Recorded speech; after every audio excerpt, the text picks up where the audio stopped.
না, সারাটা জীবন আমার ব্যাপারে অপবাদ দিবে। বলে দেখছো কি, গ্রামের সর্দার ছিল, এমপি ছিল, মন্ত্রী ছিল, জীবনভর আমাদের ধর্ম মানছে, মৃত্যুর সময় মোহাম্মদের ধর্ম মাইনা দাদার ধর্মের মধ্যে সুনকালি মাইরা মারা গেছে। এই যে অপবাদ দিবে রে বাতিজা, অপবাদ দিবে, আমি এই অপবাদটা বরদাস্ত করতে পারবো না। তাই আমি তোমার পরকালের জাহান্নামের আগুনটাই বেছে নিলাম।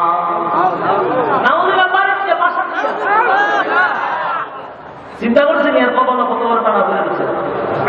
রাসূলের সামনে কয়, এখন যদি আমি কালিমা বলি, হ্যাঁ আমার বদনাম করবো, আমার পেছনে দিয়ে সমালোচনা করবো, বিপদ করবো। এর লেগে আমি চিন্তা করলাম, তার অবরোধন ভিজা মোটা খান কেউ দেখতো না, আমি আমার আগুন বাচ্চা নিলাম। কত বড় কপাল পড়া, চিন্তা করছেন কত বড় কপাল পড়া। যে মাত্র এই কথাটা বললো, রাসূল বড় ব্যথা পাইছে, বড় ব্যথা। কারণ রাসূল আবেগ লইয়া, দিল বড় দরদ লইয়া চাচার কাছে গেছিল কালেমাটা পড়ায় জান্নাতের মালিকানা করে দিবে। কিন্তু বাতিজা বলে, চাচা ডাক দিয়া বলে, বাতিজা রে, তোমার জাহান্নামের আগুনটাই আমি বেছে নিলাম। এই কথা শোনার পরে নবী বড় ব্যথায় ব্যথিত হইয়া চেহারাটা মলিন করে আছে, বড় কষ্ট পাইছে গো নবী, বড় কষ্ট পাইছে। আমার দাদা জীবনটা আমারে বড় মহব্বত করছে রে, নিজে না খাইয়া আমারে খাওয়াইছে। নিজের সন্তানগুলিকে আগে খাবার দেয় নাই, আমারে আগে খাবার দিছে। আমার জন্য জীবন দিতে প্রস্তুত ছিল, কিন্তু চাচা কেমনে গো জাহান্নামে যাওয়ার জন্য সিদ্ধান্ত নিল না।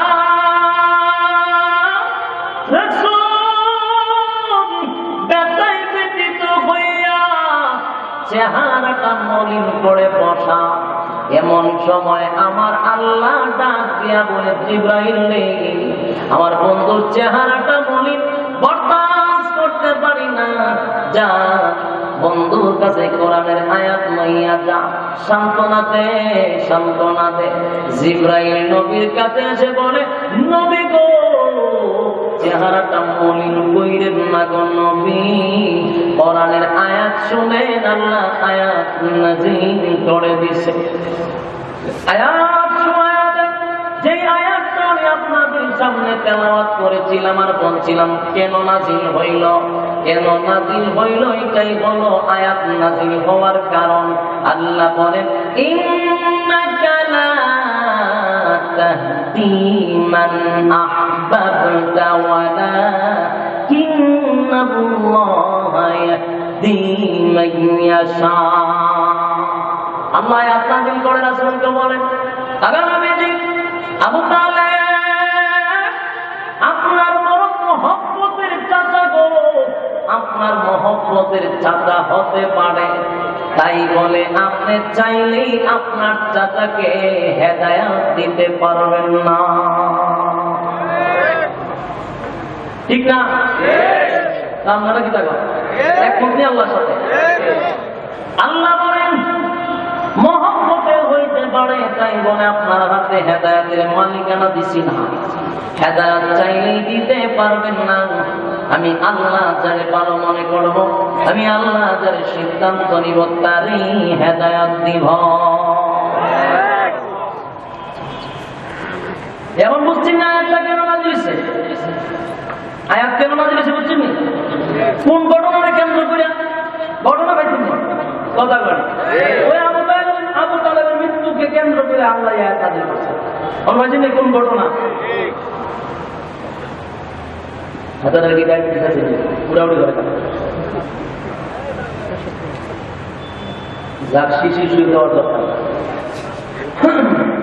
কোন সময় বসে লড়তে পারে না। সম্মানিত সুধী, খারাপ লাগতে পারবে না? খারাপ লাগলে আমার দাম শুনি, আমি যত আমরা শুনতে পারেন তত ভালো।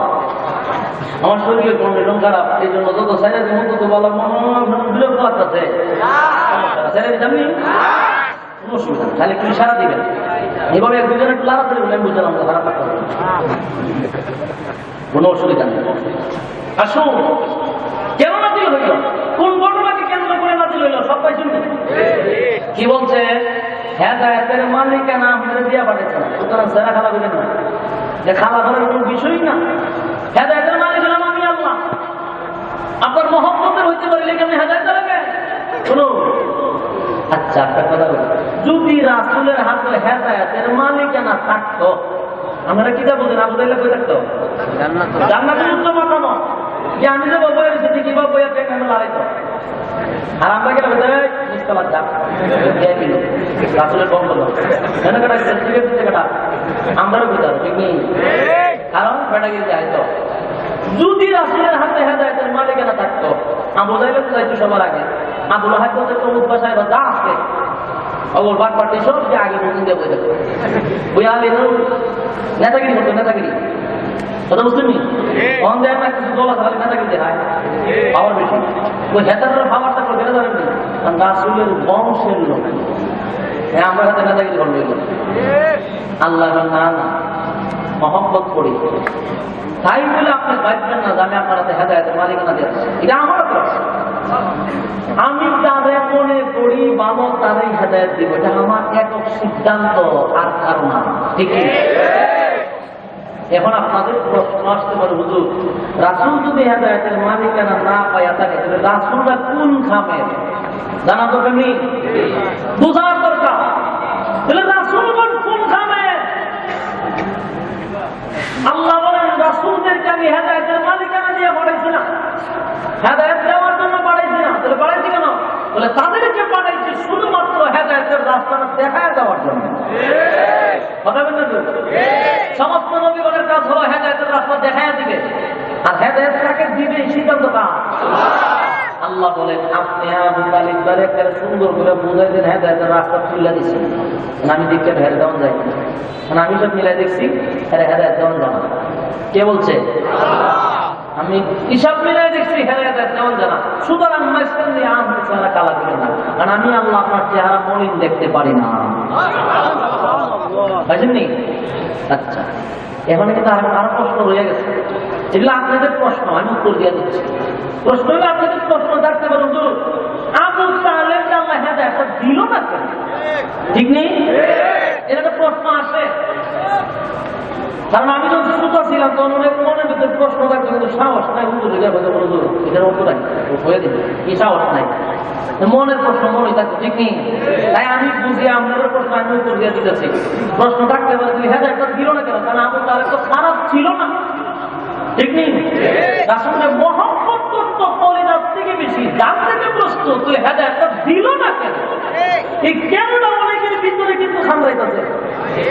আমি শোনাই দিচ্ছি, দিল না কেন এটা বোঝার জন্য আর একটু সামনে যাবে, আরো সহজ হয়ে যাবে। রাসূল আরবি সাল্লাল্লাহু আলাইহি সাল্লাম একবার দুইজন বেঈমানের জন্য দোয়া করছে। কয়জনের জন্য? দুইজন বেঈমানের খুব পাওয়ার ছিল, ক্ষমতা ছিল বেশি, এর আগে যে কেউ কথা বলার সাহস নাই। রাসূল চিন্তা করলো দুইটার মধ্যে একটা হলে আমি খায়া নাই, কিন্তু দিনের দাওয়াত দিতে আমার সুবিধা হইব, আমি একটা দরখাস্ত করে দেখি আল্লাহর কাছে।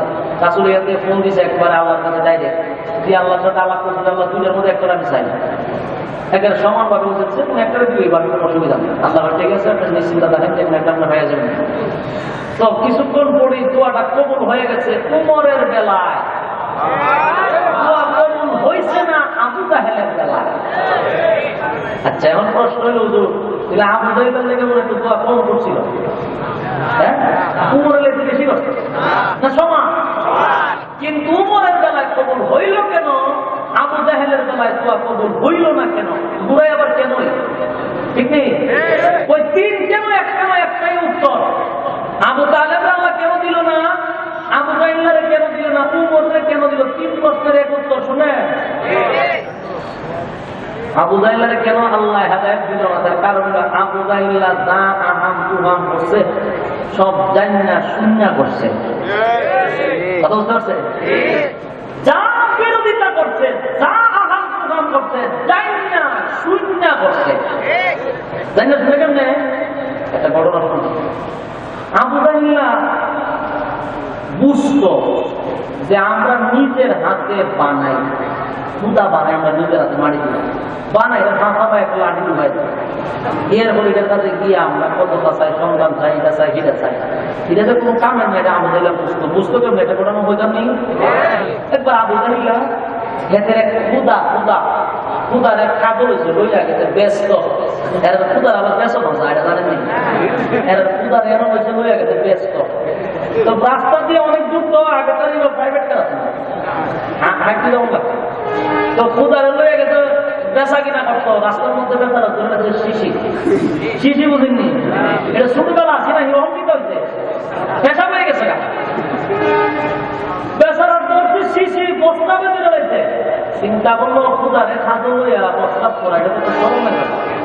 যদি খুদা আবার শরমের জায়গাতে গেলা মান সম্মান আছে একটা না, এমন কাজ খুদার লইয়া করে না।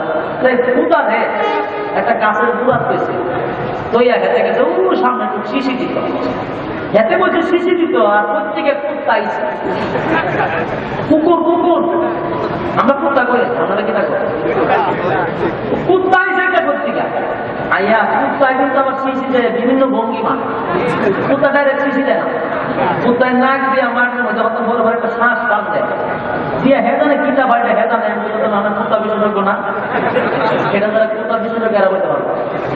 মাঠের মধ্যে ঠান্ডা, আমি দেখছি এগুলো অর্থাৎ আমরা দিয়া দৌড় দেয় যে হাতে গ্রাম ভাই আমার এখানে ট্যান্ডা তুলো দিয়ে মারা যাবার বেশি নাই, সারে এমনি দিয়ে মেরে দেয়, মেরে যাবার কতক্ষণ যায় কতক্ষণ টান দেয়, এটা আমি দেখছি, নিজেও দেখছি।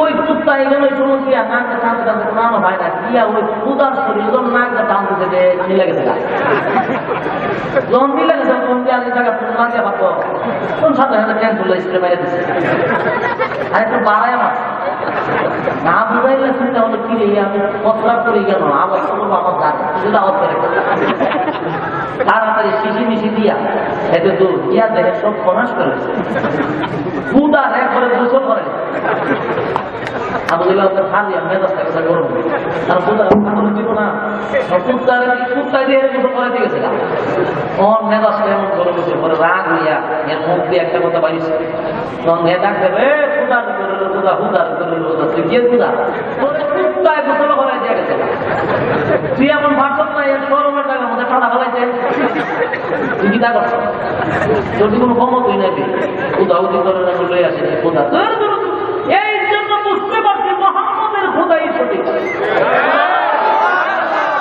আবু জাহিলের মুখ ইসলাইয়া বাড়ি গেছে তাহলে কি মোহাম্মদের খুদাই সঠিক, দুই দলে হুদা তারা তাদের মুখে কোনো মিশাই না বেচা কিনা করছে, কিন্তু তার মুখ দিয়া বাহির হয়ে গেছে। আচ্ছা আরেকটা কথা শোনেন, আবু জাহিল্লাহ কিন্তু জানতো রাসূলের সত্য নবী। একবার তার এক বন্ধুরে নিয়ে এক ঘরের ভিতরে বসে রয়েছে, বন্ধু জিজ্ঞাসা দোস্ত মোহাম্মদ লিয়া আরব দেশে যে আন্দোলন শুরু হয়েছে মোহাম্মদের প্রতি মানুষ কেপা, মোহাম্মদের প্রতি মানুষ কেপা, আর মোহাম্মদ যা বলতেছে এগুলো কি সত্য, তোমার কি মনে হয়? আর বুঝা আবু জাহিল্লাহ জিজ্ঞাসা, তার বন্ধুদের জিজ্ঞাসা, আবু জাহিল্লাহ সত্যের দিকে তাকাইতে কেউ নাই, তখন তার বন্ধুদের বন্ধু দোস্ত শোন, মোহাম্মদ যা বলে সব সত্য বলে, কোনদিন মিথ্যা বলে না। মোহাম্মদ নিজের রাসূল দাবি করে, এটা সত্য, তার ধর্ম সত্য, তার কোরআন সত্য, সব সত্য। আবু জাহেলের বন্ধু বলে এই সত্য তুই বলিস তা সূরা, তুই যে সত্য কথা আমার কইছস ঘরের ভিতরে, এই সত্য কথাটা যদি খালি ঘর থেকে বাইরে একটু বস, কিন্তু আরবের সব দরবার বন্ধু জায়গা মারামারি সব শেষ। তুই আমার কাছে এই সত্য কথা কইছস, এই সত্য কথাটা ঘর থেকে বাহির হয়ে সমাজের মধ্যে বলস না কেন, কিন্তু দরবার শেষ না। এতে উঠটা কথা তুই সূরা পলিটিক্স বলছ না, তো রাজনীতি বলি তুই পলিটিক্স বলছিস। মোহাম্মদ যা বলে সব সত্য, এই সত্য কথা যদি আমি সমাজের মধ্যে প্রকাশ করি আমার নেতাগিরি শেষ। কথা দেখতে দেখি মোহাম্মদের সত্য কথা যদি সমাজে বলি আমার নেতাগিরি থাকবো, আমার নেতাগিরি শেষ। আমার দরবার দুই পরিমাণ বছরে পুরো ছাগল আয়ে, হাঁস মুরগি ডিম আয়ে, সব বলি দেবো। তাই আমি মুহাম্মদের সত্য কথাটা গোপন রাখি আর মিথ্যা কথাটা প্রকাশ করি আমার ব্যবসা জমজমাট হওয়ার কারণে। কথা বুঝতে পারছেন? ঠিক তেমনি ভাবে আবু জাহিল্লা নাই, আবু জাহিল্লা চাচাতো ভাই, মামাতো ভাই, খালাতো ভাই এরা আছে।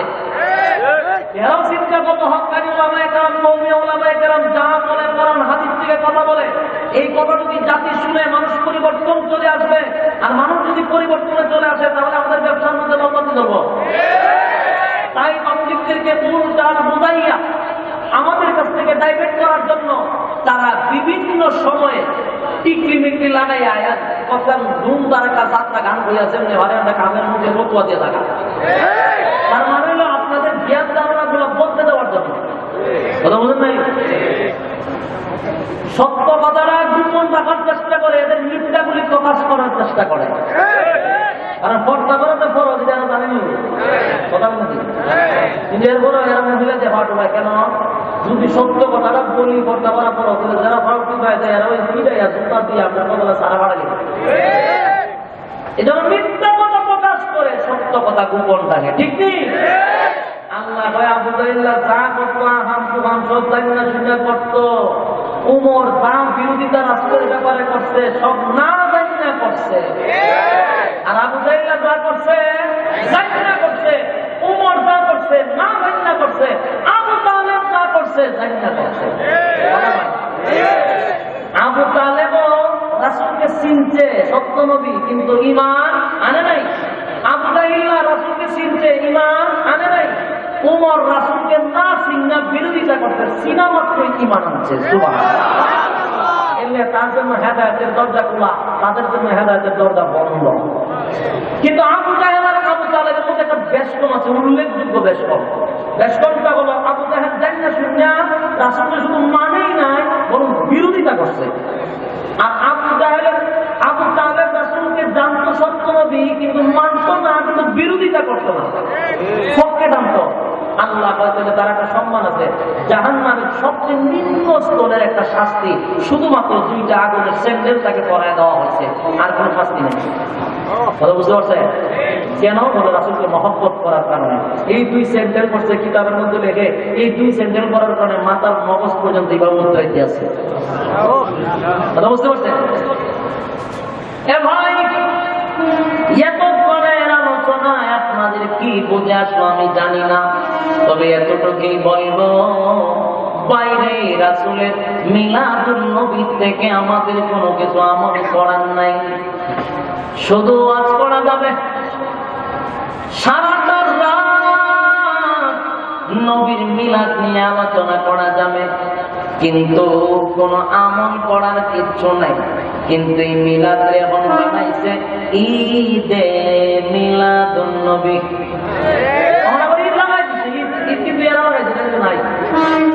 ঈদ লাগাইছে, ঈদ মানে হলো আনন্দ। কথা বলেন নাই? এবার একটা লাভ আছে জন্ম নিয়া, কিন্তু মৃত্যু নিয়া নাই। 12 রবিউল আউয়াল মাসে বলে রাসূলের জন্ম, কিন্তু 12 রবিউল আউয়াল মাসে নবীর ওফাত হয়েছে।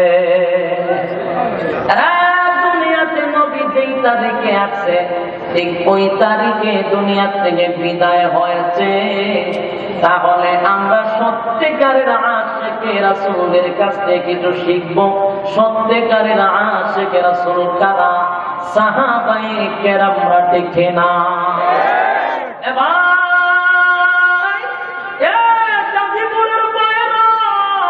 শিক্ষিত সমাজ, ঢাকা শহরের মানুষ, আপনারা বিবেকবান মানুষ, গ্রামের মতো এত সরল সোজাও না, মোটামুটি বুঝ আছে আপনাদের। কথাগুলি দিলের কান লাগায় শুনেন, বেশি সময় আপনাদেরকে ডিস্টার্ব করব না। শেষ ফিনিশিং হলো আশিকে রাসূলরা যা করছে আমরা তা করব। প্রশ্ন হলো কোন আশিকে রাসূল? বলে সাহাবায়ে কেরামরা হলো সত্যিকারের আশিকে রাসূল। কারণ তারা আশিক হইয়া রাসূলের জন্য রক্ত দিছে, রক্ত।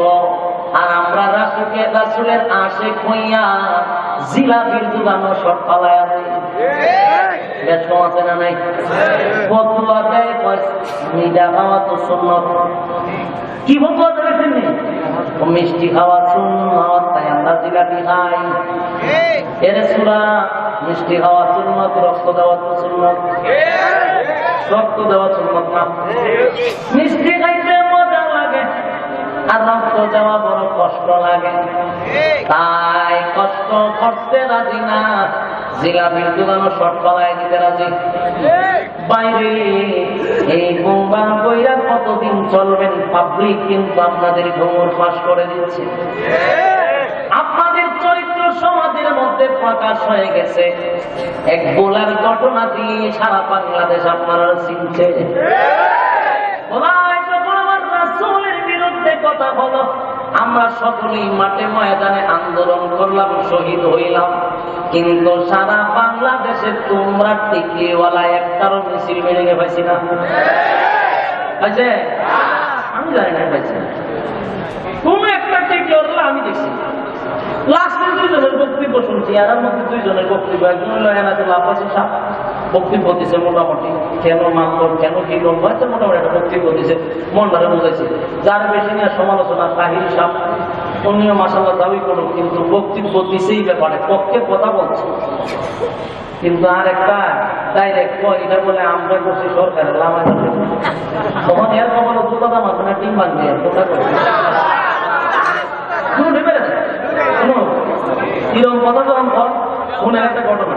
এই ঘটনা আমি আমার নিজের থানার মধ্যে বুঝলাম।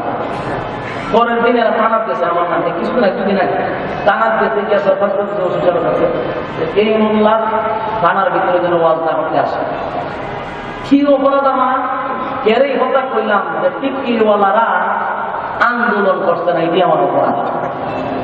আমি তো ডাইরেক্ট সরকার বিরোধী জীবনে কথা বলি না, আমি ভাই রাজনীতি করি না, রাজনীতি করি না, আমার তো মগর মগর করে লাভ আছে কথা বলি না। এই জন্য আমি কোনো বিরোধিতা মাতি না, আমি যারা রাজনীতি করে হ্যাঁ মাত্র, কিন্তু যারা কোরআন বিরোধী কথা বলে তাদের ব্যাপারে আমি একটু ভূমিকা রাখি। যার কারণে আমার বহুবার টানা টানা কেমন লাগছে, এটা হেরাবে আমার এই পছন্দ করে। জঙ্গির মামলা টামলা হয়ে একবার দিয়ে লাগছে, যাক ওই হ্যাঁ দিন তো যে আমার এলাকার সবাই বলছে হুজুর টানা টানা কাগজ থেকে কেড়ে রে হুজুর আপনার টানা দিতে বাস করতেছেন না, এরা তো করতেছে। আমি আমার অপরাধ কিনা ওই যে কইছেন টিকিওয়ালারা আন্দোলন করলো না কেড়ে, আমি তো আমি আরেক বাড়াইতে যাই, এখন তো পচা ডিম লুয়ে আমার কপালো বাংলা কপালো ডিম বাংবার বাহির হয়েছে। কথা কেন না দিন খারাপ কথা বলছি। সোশ্যাল মিডিয়ার যুগ, গর্বের সত্যি হন সমস্ত ওলামায়ে কেরাম নবীর ইজ্জত রক্ষার্থে নিজের জীবনটা দিয়ে দিচ্ছে। আর তোরা রাত 12টার পরে খালি রাত 12টার পরে বলে খালি বোমা ফাটা আসে রাসূল, রাসূলকে গালি দিলে এইদিকে নাই ওইটা ওয়াহাবিরা করছে। রাসূল বলে আমরা গালি দিই, আমরা আন্দোলন করে সরকার লামা গেলে কত বড় মিথ্যা উপহার দেয় চিন্তা করে। আমার মনে হয় গাড়ি দেখাচ্ছি ডেট ওভার হাত করতে না মাথা। এইসব কথা কি কোনো সুষ্ঠু মানুষে করবো? তুই আন্দোলন করছো না চোখ করে বয়ে থাক বলে আমি সাবা বাজার তো খালি রাখতে অর্ডার সাবা না পাই, কিন্তু আবার এই কথা কষ্টা বলে আমরা সরকারের লাম গেলে আন্দোলন করতে দিলে আমরা তো সাইডটা বাইমা হয়েছে কি ফেকাটি আছি কথা বলে দিই। এটা হচ্ছে উস্কানিমূলক কথা, শরীরের মধ্যে ঠান্ডা লাগার মধ্যে আবার লবণ লাগাই দেওয়ার কথা। এমনি আমরা কলিজাটা চলতেছে চারটা পাই নাই, আসলে ইজ্জত রক্ষারটা আমরা লাগাম, তোরা তো মানছি না। আবার পথ আমরা সরকার লামাকে লেগে কাম করছি, আরে সরকার লামাকে লেগে আমরা কম লাগাতে একবার আন্দোলন করতাম কথা বলে না। সরকার নামাইবার লেগে এই পর্যন্ত আমরা একবার আন্দোলন করি না, আমরা যতবার আন্দোলন করছি আসলে ইজ্জত রক্ষার্থে, আল্লাহর ইজ্জত রক্ষার্থে, কোরআনের আইনের জন্য, ঠিক কিনা? কিন্তু মিথ্যা অপবাদ দিস না। দেখ ভুলা যত পচা ডিম আছে সব তার বাবা বাংলায় বাবা আরে মামলা সামলা আমার পয়সা লাগছে মামলা লাগতাম এটা হলো আমরা একটু ছোটো মোটো না কয়েকবার হুমকি হুমকি একবার 60 জন শিক্ষা দিয়েছে আমার জঙ্গির মামলাতে লাগতো বাবু কোনো কিছু তাই না, এত জঙ্গি নিজে মাত্র হয়ে গেছে থানার মধ্যে। হ্যাঁ ব্যাপারটাতে আমরা আমরা তো আসলে হুজুরের ওয়াজ খুব পছন্দ করি, আমরা খেতারের কাছে গেছে খুব পাতলা পাইছে না। শুনেন, মোট কথা হলো হক কথা বলবেন, বাধা আসবে। রাসূল যখন হক কথা বলতে শুরু করলো রাসূলের বিরোধিতা শুরু হয়ে গেছে। 40 বছর পর্যন্ত রাসূলের কোনো বিরোধিতা আছে না। যখন কোরআনের কথা বলতে শুরু করলো, আল্লাহর আইনের পক্ষে কথা বলতে শুরু করলো, তখনই রাসূলের বিরুদ্ধে শুরু হবে হামলা মামলা, পাগল টাগল যা সব বলছে, ঠিক কিনা? হক কথা বলতেছি, নিজের কোনো থাকতে না। আমি কি বিশ্বাস আমার মুড়ি দেন পারবো? আমি কোনো বিশ্বাসের মুড়ি দিয়েছি না, আমার কোনো ফায়দা নেই। কিন্তু হক কথা বলতেই হবে, বলতেই হবে। কারণ আমরা কওমি আলেম, কওমি মানসাব করছি, হক কথা মুখে আটকে রাখতে পারি না, বাইরে যাবো কথা হয় না তো। যত খাইতে গিয়ে তত কিন্তু মোহাম্মদ আমার এক খাইতে এই সমস্যা। সম্মানিত সুধী তুলে এখন আলোচনায় কি বুঝলেন? মিলাদুন নবীর মধ্যে পালন করার চিত্র আছে। আমরা কি মিলাদুন নবী অস্বীকার করছি? মিলাদুন নবী মানতে হবে, বিশ্বাস করতে হবে, না ঈমান থাকবে না। সিরাতুন নবী মানতে হবে, পালন করতে হবে, না ঈমান থাকবে না। আমরা মিলাদুন নবী মানি, তো মিলাদুন নবীর মধ্যে পালন করার কিছু নাই, আমল করার কিছু নাই। সিরাতুন নবী মানি, পালনও করি, ঠিক কি না? এতটুকু বোঝার দরকার। এখন আসুন, রাসূল মৃত্যু হয়েছে একই তারিখে, জন্ম হয়েছে একই তারিখে। এখন আমরা শেষ কথাটা ফিনিশিংটা বলো, রাসূল মৃত্যুর পরে কয়টা জ্যৈষ্ঠ জুলুস হয়েছে আর কয়টা কি আছে, এটা একটু জানা দরকার না? শুনো, জানেন ভাই, দিলের কান লাগায়া শেষ কথাটাও একটু মনোযোগ দিয়ে শুনি। এই মাসটা যেহেতু রবিউল আউয়াল মাস, তাই এই দিকে একটু আলোচনা করার দরকার মনে করছি। আমার প্রশ্নটা হলো, রাসূল যেদিন দুনিয়া থেকে বিদায় হয়ে গেল, খলিফাতুল মুসলিমিন ওমর ছিল, আবু বকর ছিল, আলী ছিল, ওসমান ছিল। খলিফা আবু বকরের 2 বছরের শাসন আমল, ওমরের শাসন আমল, ওসমানের শাসন আমল, আলীর শাসন আমল। এই 4টা খলিফার জিন্দেগি পড়লাম, কোথাও একটা কেটার একটা গল্প পাইলাম না, হাদিস বাদই দিলাম, গল্প পাইলাম না। আরে ওমর যদি, আবু বকর যদি ঠিক না কাটে, মিলাদুন নবীর নামে আন্দোলন জশ্নে জুলুস যদি না করে, তাহলে আমরা তাদেরকে মডেল মানি, তাদের আদর্শ আমরা জীবনের সাথে জড়িয়ে রাখতে চাই। আমরা কোথা থেকে পেলাম 1400 বছর পরে লাপালাপি করা, পালাপালি করা, আর জশ্নে জুলুস করা, কেক কাটা, এগুলো পাইলাম কোথায়? কথা বল না। কিন্তু বিশ্বনবীর জীবনী পড়ে পাইলাম গো,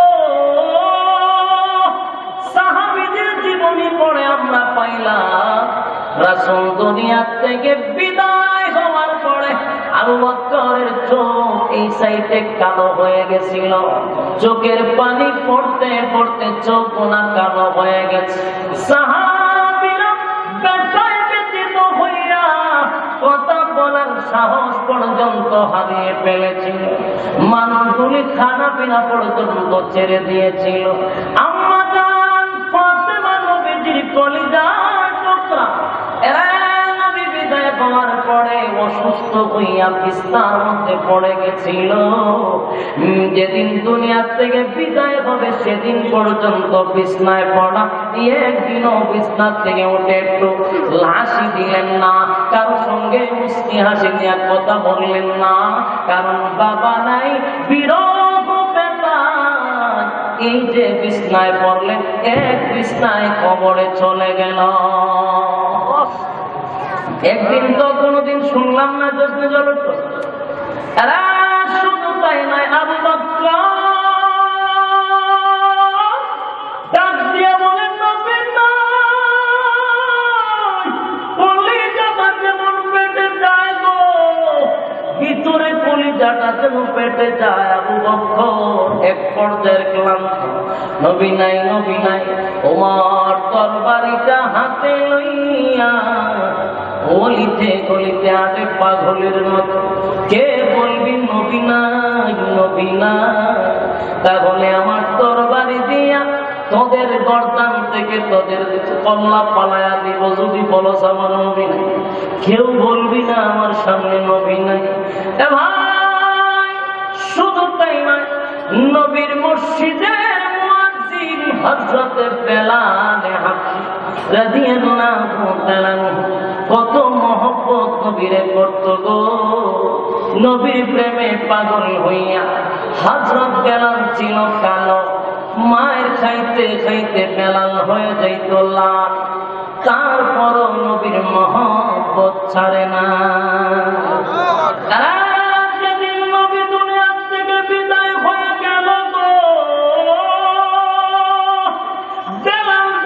দিয়া বলে না, এই মদিনায় আমি আর থাকতে পারবো না। যে মদিনায় আমার নবী নাই, সেই মদিনায় আমি বেলাল কেমনে থাকবো রে, কেমনে থাকবো? আমি যদি রাস্তা দিয়ে হাঁটি, আমার স্মৃতিগুলো আমার চোখের সামনে আসবে, আমি বরদাস্ত করতে পারবো না। আমার নবী যদি কোনো রাস্তা দিয়ে হাঁটতো, আমি বেলাল রাস্তাটা পরিষ্কার করে দিতাম। আমার নবী মদিনায় নাই, আমি কেমনে গো মদিনার মধ্যে ঘোরাঘুরি করব? আর মসজিদে নববীর মুয়াজ্জিন ছিলাম আমি। নবী না আযান দিয়া নামাজে গেলে নবীর ইমামতি যদি না দেখি রে, আবার নবীর জায়গায় দাঁড়াইয়া কেউ যদি ইমামতি করে গো, বেলাল এটা বরদাস্ত করতে পারবো না, বরদাস্ত করতে পারবো না। কলিজাটা পেটে আমি দুনিয়া থেকে বিদায় হয়ে যাব, তাই আমি মদিনায় থাকবো না। বেলাল মদিনা ছেড়ে সুদূর দামেস্কে চলে গেল। বাইরে আমি জানতে চাই, ওই বেলাল কি পারছিল না রবিউল আউয়াল মাসের 12 তারিখ সাহাবায়ে কেরামদেরকে লইয়া কেক কাটলো? কথা বলে না, দেখ কেক কাটতে পারছিল না। ঈদে মিলাদুন নবী বলার মানে হলো খুশির দিন। তাহলে সারাটা জীবন যতদিন সাহাবায়ে কেরামরা বেঁচে গেল, কাঁদতে কাঁদতে কাঁদতে কাঁদতে দুনিয়া ছাড়লো, একদিনও মুস্কি হাসি দিল না। খলিফাতুল মুসলিমিন ওমর, আবু বকর, আলী, উসমান, নবীর মসজিদের মুয়াজ্জিন হযরত বেলালের কবর আজ দামেস্কে আছে, মদিনায় থাকে না। মদিনায় থাইকা অন্তত আমি বেলাল বরদাস্ত করতে পারবো না। সুদূর দামেস্কে চলে গেল। দামেস্কে যাওয়ার পরে একবার শুধু ফিরত আসছিলেন, নবী স্বপ্নে দেখায় বেলাল কত মানুষ আমার রওজার সামনে দাঁড়াইয়া সালাম দেয়, কত মানুষ আমার রওজার সামনে দাঁড়াইয়া সালাম দেয় বেলাল। কিন্তু আমি আমার কলিজার টুকরা বেলালের আযান শুনি না, বেলালের সালাম শুনি না। ও বেলাল, আমার জন্য কি তোর মায়া লাগে না? আমার জন্য কি তোর মায়া লাগে না রে? ও বেলাল, দূর বহু দূর চলে গেলি, আমি নবী তোরে কত ভালোবাসি। আমার রওজার সামনে কত সাহাবীর সালাম শুনি, ওর কালো বেলালের সালামটা শুনি না। বেলালে ওই লাগে শোনা মরে। ও বেলাল, আয় না একবার আমার রওজার সামনে। তারা স্বপ্নে যুগে নবী বেলালকে ডাকতে গো। বেলাল ঘুম থেকে জাগ্রত হইয়া হাউমাউ করে কান্নাটা শুরু করে দিল। আমার নবী আমার ডাকে রে মদিনায় যাওয়ার জন্য। নবী গো, আমি মদিনায় গিয়া কেমনে গো নবী এই মসজিদে নববীতে নামাজ পড়বো, কেমনে গিয়া নামাজটা পড়বো? নবী গো, মদিনার অলিতে গলিতে কেমনে আসবো গো নবী? যেই নবী রাস্তা দিয়া হাঁটতো, আমি বেলাল পিছনে পিছনে নবীর সঙ্গে হাঁটতাম। আজকে মদিনায় গিয়া নবী নাই, নবী নাই, ওই মদিনায় আমি বেলাল কেমনে থাকবো গো? ঘুমায়া গেলে দ্বিতীয় দিন আবার স্বপ্নে দেখা, বেলাল রে অভিমান করছো, বেলাল তুই অভিমান করছো আমার সঙ্গে, আয় না বেলাল তোর মুখের সালামটা শুনতে চায়। বেলাল হাওমাও করে কাঁদতে কাঁদতে ঘুম থেকে ওইটাই সুদূর মদিনার দিকে রওনা দিয়া দিছে। নবীর প্রেমে পাগল হইয়া কাঁদতে কাঁদতে কাঁদতে অনেক দিনের রাস্তা অতিক্রম করে মদিনার রাস্তা দিয়ে ঢুকছে রে। অনেক মানুষ বেলালের আগমনের খবরটা অনেক দূর থেকে পাওয়া গেছে। তাকায়া দেখে বেলাল আসতেছিল, সাহাবায়ে কেরাম এমন ভাবে আনন্দিত হইয়া চোখের পানি বরদাস্ত করে রাখতে পারে না। সবাই আওয়াজ দিয়া বলে, তোমরা কে কোথায় আছো গো? বেলাল রাস্তা দিয়া হাঁটতেছে, বেলালে দেখা যায় সবাই বেলালে নিয়ে মদিনায় আসছে। কারো সাথে বেলাল কথা বলে না, চোখ দিয়া বেলালের পানি পড়ে। সবার সাথে কথা না বলে বেলাল বুক ভরা বেদনা লইয়া নবীর রওজার সামনে দাঁড়াইয়া নবীর সালাম দিয়া বলে, নবী গো ভুলি নাই গো নবী, ভুলি নাই, আপনি নবীর ভুলি নাই গো নবী। আমি যে আপনার কত ভালোবাসি, কত ভালোবাসি গো নবী। কেমনে বুঝাইব, কেমনে বুঝাইব, মদিনায় থাকতে পারলাম না, আপনার বিরহ পেতা আমি বেলালে মদিনায় থাকতে পারলাম না। আমি আপনার এত ভালোবাসি গো নবী, মদিনায় থাকতে পারি না। নবীর সালাম, নবীর রওজা শরীফের সামনে সালাম দিয়া বেলাল জিয়ারত করে বুক ভরা বেদনাটা চাপাইয়া আবার দামেস্কের দিকে রওনা দেয়। সাহাবায়ে কেরামরা জড়াইয়া দইরা বলে, বেলাল ও বেলাল, আমার নবীর বড় মহব্বতের সাহাবী তুমি। বেলাল রে কি অপরাধ আমরা করলাম, কথা না বলে কষ্ট নিয়ে মদিনা ছেড়ে চলে যাও। বেলাল বলে, সাহাবীরা রে আমার বাধা দিও না, আমি বড় কষ্টে আছি, আমি মদিনায় শ্বাস ফেলাইতে পারি না, আমার নবী নাই।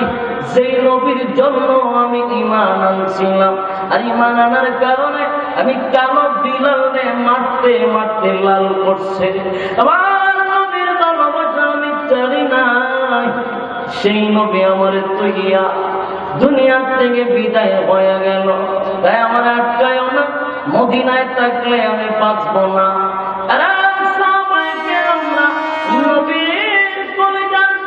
দুইজন নাতি বেলাল রে ছড়াইয়া দইরা বলে, বেলাল রে যাইবা চলে অসুবিধা নাই, কিন্তু যেই বেলালের আযান না দিলে কোনদিন সূর্য উদয় হতো না।